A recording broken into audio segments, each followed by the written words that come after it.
Aleluia! Obrigado, minha querida. Deus abençoe a sua vida. Amém. Graças a Deus, sua presença em nosso meio nesta noite. Deus é maravilhoso. Não somos chamados a desistir. Somos chamados a resistir e avançar. Nós somos chamados a resistir e avançar. Deus tem separado povos e povos, igrejas e igrejas, todas elas com uma missão, com um ministério, com uma peculiaridade, com uma visão. É só a gente ver, se a gente prestar atenção nas 7 igrejas do Apocalipse, vai ver que todas elas, além de salvar, evangelizar, testemunhar, falar da presença do Senhor, todas elas tinham algo específico. Umas eram maiores, outras eram menores. Tem igrejas lá que nunca foi recriminada pelo Senhor. Outras eram igrejas abastardas, extremamente ricas, mas que já tinham perdido a espiritualidade, a visão, a santidade, e a ordem era voltar ao primeiro amor, se arrepender. Tinha todo jeito de igrejas, de organizações, de corpo, e todas elas eram feitas de pessoas, e Deus sabia quem frequentava, quem estava ali, quem era fiel, quem servia ao Senhor. Então, todo tipo de igreja estava ali representando, de um certo modo, todas as igrejas que existiram em todos esses séculos, chegando até nós.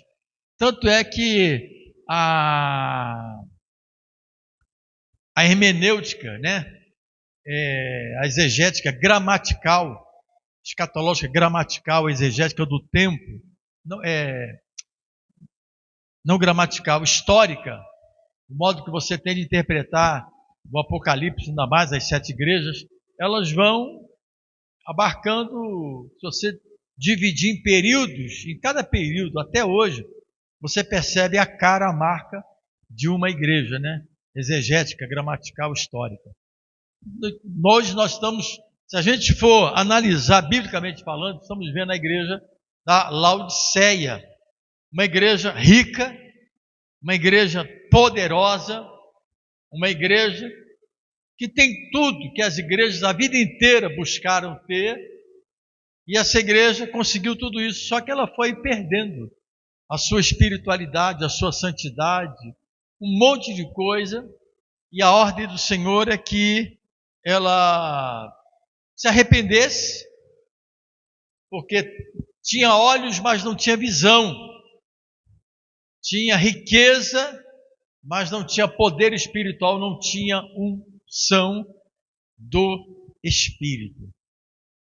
E eu vejo que Deus tem alertado os seus profetas, os seus servos durante todo este tempo, para um tempo em que a igreja vai experimentar o que talvez essa igreja, quando falamos de igreja, vamos trazer para o nosso quintal aqui, Igreja Evangélica do Brasil. Quando a gente lê as histórias, ou história, das denominações, quando chegaram ao Brasil, como os huguenotes, os huguenotes, os calvinistas, no século XVI, quando vieram para o Brasil, alguns pastores foram mortos, depois surgiram os metodistas, os fluminenses, norte fluminense aqui, estado do Rio de Janeiro, que deve ter 2 ou 3, não sei quantas igrejas, são igrejas que já não existem mais, os metodistas, os batistas, os assembleanos, Congregação Cristã do Brasil. Quando esses ministérios foram estabelecidos, havia muita perseguição, se colocava fogo nas igrejas, os pastores eram apedrejados, os crentes eram apedrejados. Eu conheci em Minas Gerais, no interior de Minas, lá para o lado de... Oh, meu Deus do céu, esses dias eu estava lembrando dessa cidade, Ouro Negro não, eu fui pregar nessa cidade, eu era seminarista, não estava acostumado com frio assim, tenso, um negócio violento. E eu conheci naquela cidade uma senhora crente, e ela foi a primeira crente daquela cidade, primeira crente a ser batizada com o Espírito Santo. Olha, foi um negócio assim, eu fiquei impressionado, tantos anos, né?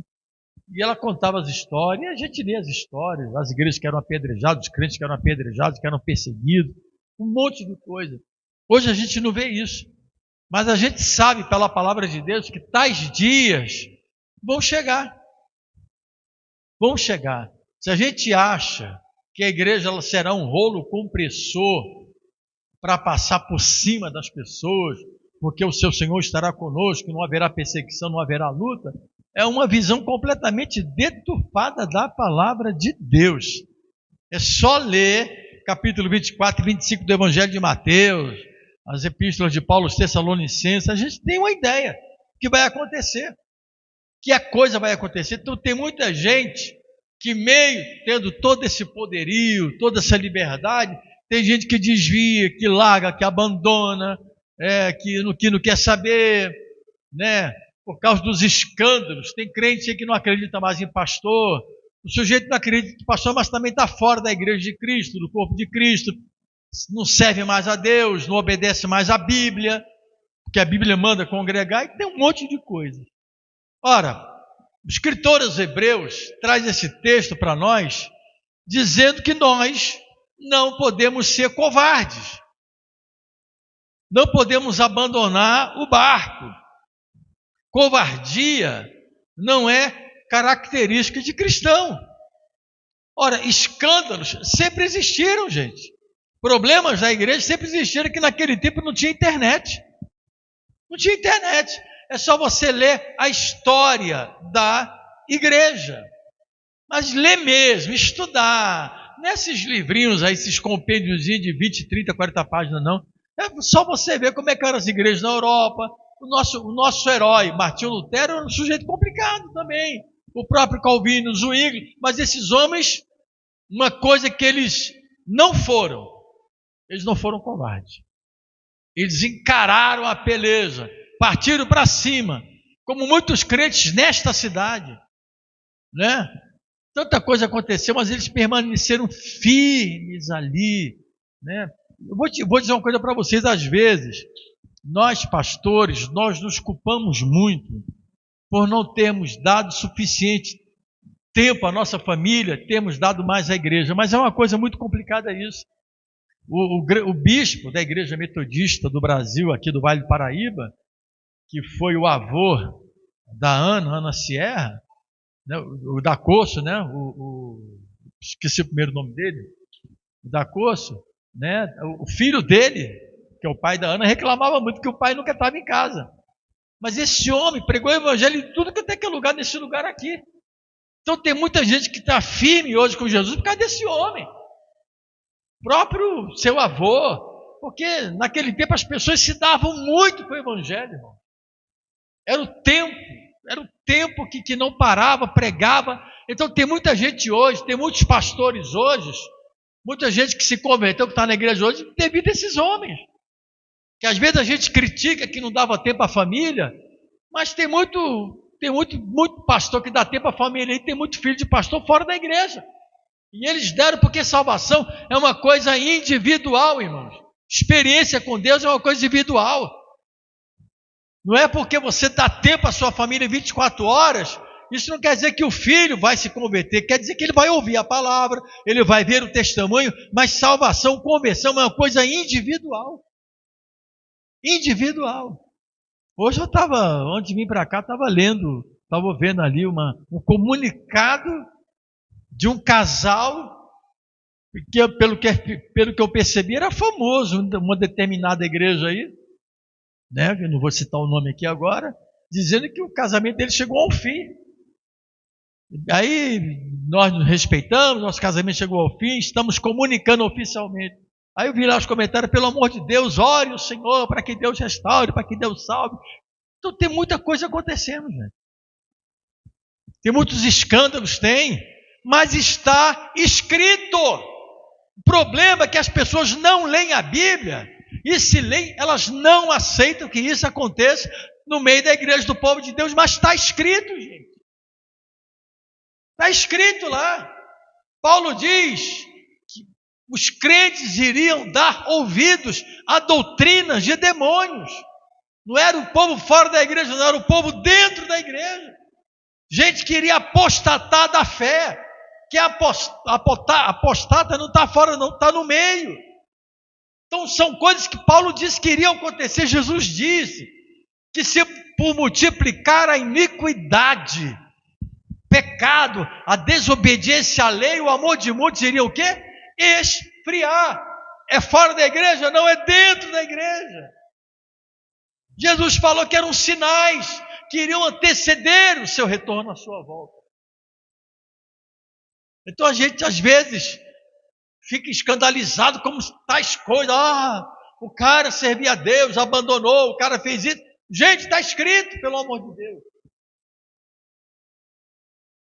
Mas o alerta é para nós.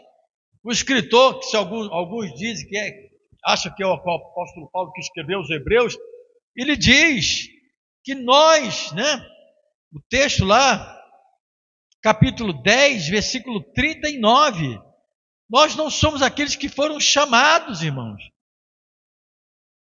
para abandonar o barco, para largar tudo. A gente foi chamado para permanecer, para a salvação da alma.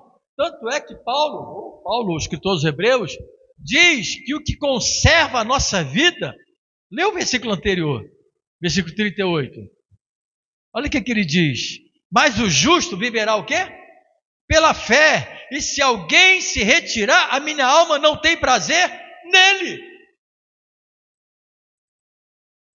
Eu vou abandonar por causa dos escândalos. Meu amigo, se você sair fora do esquema, Deus não tem prazer em você, ora. Como é que você vai justificar? Você já leu isso na Bíblia alguma vez? Leu? Se leu, você já não é mais inocente. Eu quero ver gente que abandona o corpo de Cristo, continua orando, jejuando, servindo, pregando. Não faz nada disso, ora. Não faz. Sabe por quê, irmãos? Porque uma brasa fora da fogueira, ela morre e vira carvão, não adianta.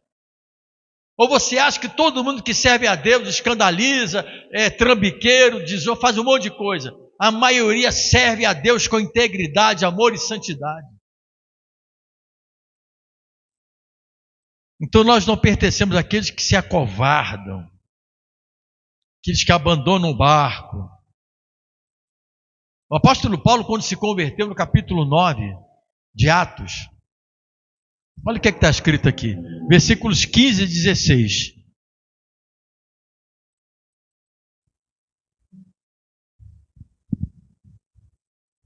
Disse, porém, o Senhor a Ananias, vai, porque este é para mim um vaso escolhido para levar o meu nome diante dos gentios e dos reis e dos filhos de Israel.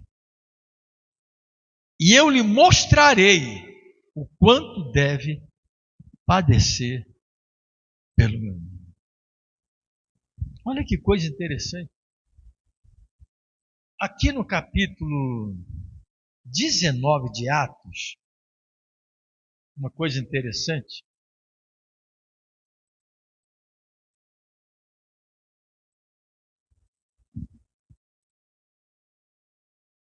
Capítulo 20. Versículo 22, 23 de Atos. Olha que coisa interessante. E agora, eis que ligado, eu pelo Espírito, vou para Jerusalém, não sabendo que lá me há de acontecer, senão que o Espírito Santo de cidade em cidade me revela, dizendo que me esperam prisões e tribulações. Deu para entender? O Senhor disse, ele vai saber o quanto custa padecer. Paulo, tu vai para tal lugar, se prepara, porque lá, como diz o cara, o couro vai comer. Olha, Paulo, lá você vai ter uma resistência muito grande. Olha, Paulo, isso vai acontecer com a tua vida. Olha, se prepara, Paulo. Paulo, irmãos, Paulo nunca foi pego de surpresa, nada disso na vida. Ele foi sabendo o que ia acontecer e não vacilou e não voltou atrás. Richard Humbry foi um pastor luterano nos anos 80, 70, 80. Tinha um livro que era muito conhecido, Cristo em Cadeias Comunistas. Esse livro ainda deve ter para vender aí, não sei se eu tenho lá em casa, eu já dei. Conta a história do antigo bloco da União Soviética, que era a Rússia. Os pastores e padres eram presos para que as pessoas negassem o Senhor Jesus. Negassem. O Richard Humbry, depois que foi solto, ele visitou o Brasil, ele andava com um chinelo de pelúcia. Ele não botava sapato. Ele apanhou tanto na sola do sapato, que a sola do pé dele era fininho. E se ele colocasse o sapato, queimava a sola do pé. Então, ele dava testemunho usando aquele chinelo. Ele foi preso, foi torturado. Aí, mandaram ele negar a Jesus. Ele falou assim, não nego. Então, só tem um jeito, prender a família. O garoto dele de 12 anos começou a ser torturado.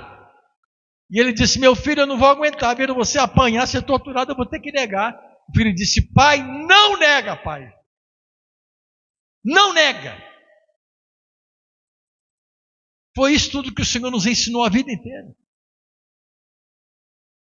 Então a gente vê uns crentes aí, cara. Os crentes que abandonam a igreja, o evangelho, por idiotice, por besteira. O que Jesus fez para essa turma, meu Deus do céu? Fulano, Beltrano, desde o início é assim. Desde o início. Desde o início. Se vivessem no tempo da igreja de Corinto, eles ficariam escandalizados com as coisas que aconteceram naquela igreja. Imagine se o apóstolo Paulo tivesse abandonado o barco no meio do caminho, das coisas horríveis que falavam dele ali. Mas Paulo amava Cristo, gente. E é isso que nos faz perseverar. É o amor que nós temos a Cristo Jesus, sabendo que o ser humano está em processo de maturação, de libertação, de transformação, de santificação. Todos nós estamos nesse processo na vida. Então nós não somos aqueles que abandonam o Espírito Santo, é aqueles que nos capacita. Gente, os covardes não herdarão o reino de Deus. Apocalipse 21, 8. Os covardes não herdarão. Não vai herdar de jeito nenhum. Imagine, irmão, se toda a luta que nós tivéssemos dentro da igreja e fora da igreja, a gente abandonássemos o reino de Deus. E eu sempre digo, você só lembra das lutas que você faz, que as pessoas fazem você passar, e ajudas que você faz as outras passarem. Ou será que a gente nunca prejudicou ninguém? A gente nunca pisou no calo de ninguém? A gente nunca fez nada para ninguém? Nós somos sempre a vítima. Nós nunca falamos de ninguém, nunca pisamos em ninguém, nunca agimos errado com ninguém. Será que nós nunca fizemos isso na vida?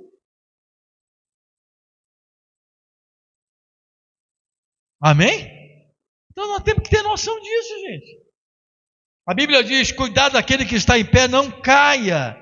Mas quanto aos covardes, e aos incrédulos, e aos abomináveis, e aos homicidas, aos fornicários, aos feiticeiros, aos idólatras, e a todos os mentirosos, a sua parte será no lago que arde com fogo e enxofre, o que é a segunda morte, ou seja, separação para sempre de Deus.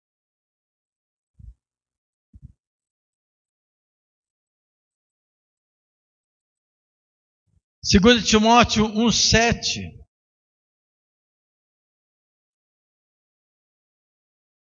Olha o que aqui o Senhor diz. Porque Deus não nos dá no espírito o quê? De temor, de medo, de pavor, mas de fortaleza ou poder, de amor e de moderação. O Espírito Santo que Deus nos dá é de poder, de amor e de equilíbrio. Que tipo de Espírito Santo eu tenho, meu Deus do céu?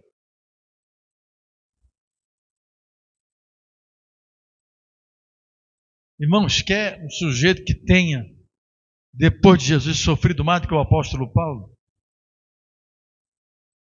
Paulo diz aqui na sua capítulo 4, da sua segunda epístola, no capítulo 4, versículo 10, olha o que ele diz, do próprio livro que você está. Capítulo 4, 10, olha o que ele diz. Porque Demas me desamparou, amando o presente século. Então, escute o que eu vou dizer. Todo mundo que abandona a fé, na verdade, abandona porque já está amando o mundo. Já está amando o mundo. Porque o homem que disse isso era um homem que estava preso. Demas estava solto, mas ele estava preso.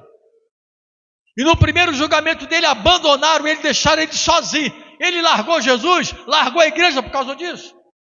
De jeito nenhum, ora. Mas toda vez, querido, que você começa a botar um pezinho lá fora, você começa a ver só defeito e realçar o defeito das pessoas. Aí você dá a desculpa. Não, foi por causa de fulano e beltrano. Fica, não, gente. Mostra aí para mim um desviado que não se entregue 100% ao mundo. Vai fazer coisas que nunca fez. Quando estava na igreja não fazia. No mundão ele faz tudo. Sabe por quê? Porque está dentro do coração. Amém? Aleluia, gente. O Espírito Santo de Deus está aqui. Deus está falando com alguém, tem certeza? É por isso que a gente tem que ter essa unção que Deus nos deu, irmãos, que está no Salmo 92, 10. Quando você tem esta unção, a unção ela te capacita, a unção ela te separa, porque tu exaltarás o meu poder como de um boi selvagem, serei ungido com óleo fresco. A unção te separa, a unção te capacita. Você agora é meu, ungido. Ungido. A unção ela te capacita, é o que Paulo está dizendo lá, em 2 Timóteo, capítulo 1, versículo 7. Poder, equilíbrio, moderação, essa coisa toda. A unção que Deus dá, ela dá para isso, ora. Por que Deus te dá a unção? Porque Ele sabe que você vai encontrar oposição. Você vai encontrar oposição. É por isso que Ele te capacita. Agora a unção, irmãos, assim como a fé, ela só se manifesta quando ela é exigida. Você só usa a fé quando você vai orar, quando você vai expulsar demônio, quando você vai orar por um enfermo, quando você vai pregar, quando você vai jejuar. A fé, ela só é exigida nesses momentos. Quando você não faz absolutamente nada, ela não é exigida. A unção só se manifesta quando você vai fazer aquilo para qual Deus te habilitou. Se você não faz, ela não se manifesta, não é exigida. Então tem gente que está parado no reino de Deus. Aí o diabo vem, e cega, torna a pessoa surda. Irmãos,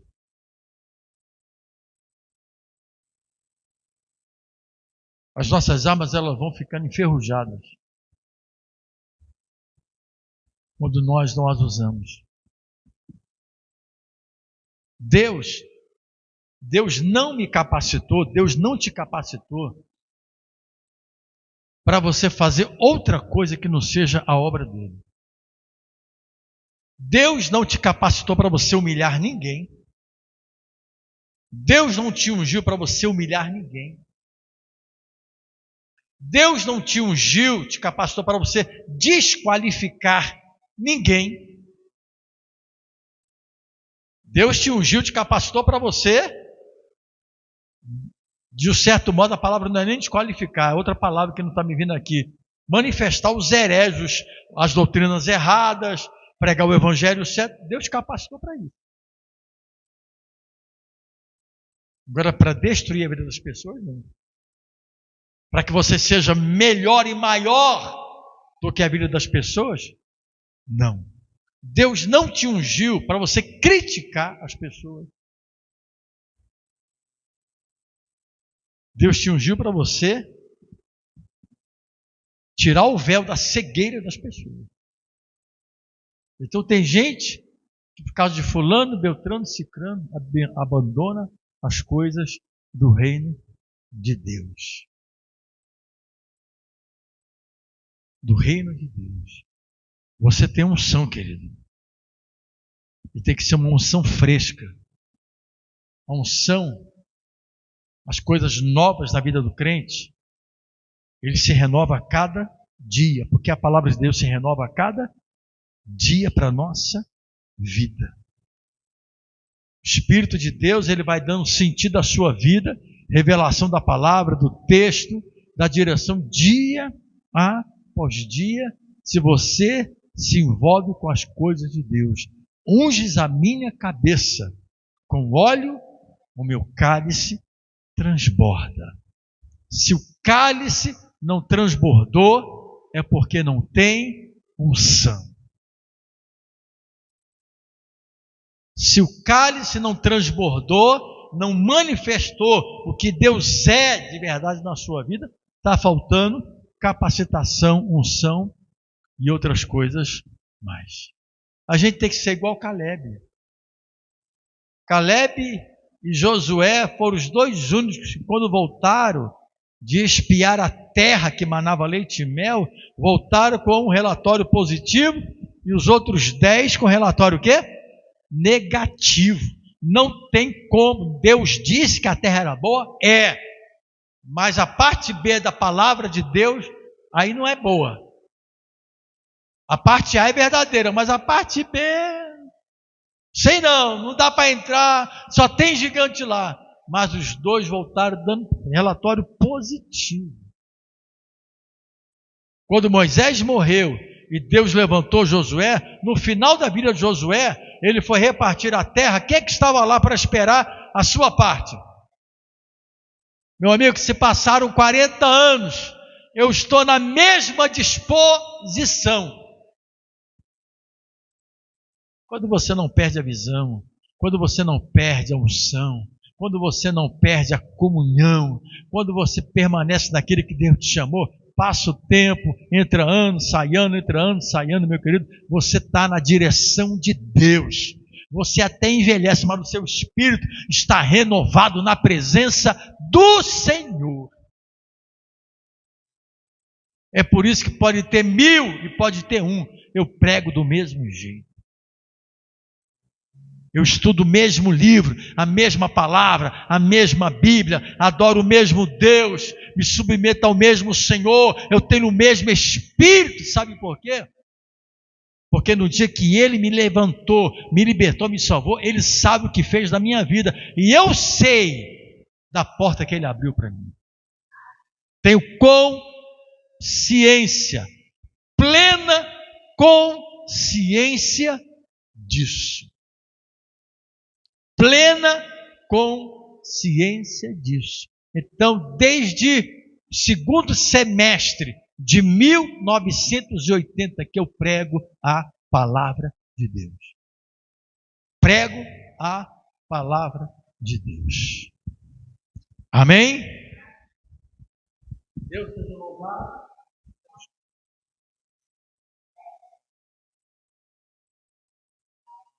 É o Salmo, esse mesmo, 92:10.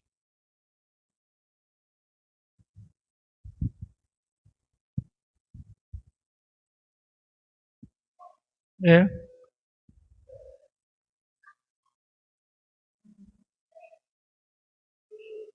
Nos seus chifres.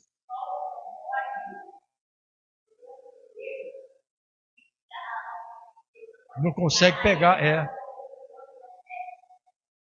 isso mesmo. Tremendo, é isso mesmo.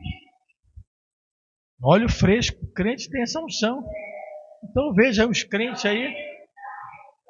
Eu vejo os crentes que numa semana o cara pipoca, vai até o céu. Na outra semana ele está quase abrindo a porta do inferno. Pô. Que negócio é esse? Quando participa de congresso, o sujeito é fogo puro. No dia que não tem congresso, vira pura faísca. Só sabe ser fogo puro no meio dos congressos. Quando não tem congresso, é faísca. É só fumaça. Hein? Para mim não vai, querido. Para mim não vai. Entendeu? A hora que mais se manifesta o poder e a unção na vida do crente é quando ele é desafiado a mostrar a sua fé, a sua vida, às vezes sozinho. Ou às vezes ele e outra pessoa, como Paulo e Silas dentro da prisão. Ali não tinha público não, ali não tinha ninguém para aplaudir, grande multidão, púlpito, LED para ouvir a pregação dele, mas o cara começou a cantar e o fogo desceu. E as estruturas das celas balançaram para um lado e para o outro, eles foram libertos. E o carcereiro de Filipe ficou apavorado com aquilo, porque pensou que o pessoal tinha fugido. Paulo diz, não te mates, porque nós estamos aqui. Meu Senhor, o que eu faço para ser salvo? Crê no Senhor Jesus, será salvo tu e a tua casa. Que coisa maravilhosa. É assim, irmão. É quando não tem público, é quando não tem ninguém para bater palma. É aí que se manifesta o Deus na tua vida de verdade. É você e Ele. Então, irmãos, Deus não nos chamou para retroceder, mas para avançar, para permanecer. E ainda mais nos dias maus, na adversidade, na luta, na prova, no problema, na labuta, é que você tem que mostrar, né? Para que você veja quem te chamou de verdade. Quem te chamou de verdade. Fazer parte da multidão, irmãos, é a coisa mais fácil do mundo. Mais fácil do mundo. Jesus, quando foi crucificado, tinha 2 ladrões, um à direita, outro à esquerda. Né? O público dele que estava vendo ali, os soldados, sua mãe que estava ali, alguns discípulos, João Marcos, novinho, viram o filho, José de Arimateia, que ajudou a tirar o corpo, era o público de Jesus. Quando ele entrou em Jerusalém, a multidão não disse, né? Baruch Rabá, Vishem Adonai. Bendito é aquele que vem em nome do Senhor. Nossa! No dia que ele estava pendurado lá na cruz. Aleluia! Deus seja louvado. Hoje é dia, primeiro, Jesus disse, meu Pai trabalha até agora, e eu também. 1º de maio, não tem feriado para mim não, meu filho. E eu trabalho também. Amém? Vamos orar. Senhor meu Deus, te louvamos, te bendizemos, Senhor. Te enaltecemos, porque a tua palavra, ela é poderosa para nos renovar, para nos fortalecer, para nos consolar, para nos exortar, para nos alertar, Senhor. Esta é a tua palavra para nós nesta noite. Como diz lá no livro do profeta Isaías, ó Jerusalém, sobre os teus muros pus atalaias que nem de dia e nem de noite se calarão. Ó vós que fazeis menção do nome do Senhor, não haja silêncio em vós. Aleluia. Meu Deus, que assim seja a nossa vida, que assim seja o nosso coração, que assim ó Deus, estejamos na tua presença, diante de ti, glorificando, bendizendo, enaltecendo e fazendo a tua obra, e te glorificando e te bendizendo. Ah, meu Deus, nos abençoa, nos fortalece nesta noite, Pai, em nome de Jesus. Amém.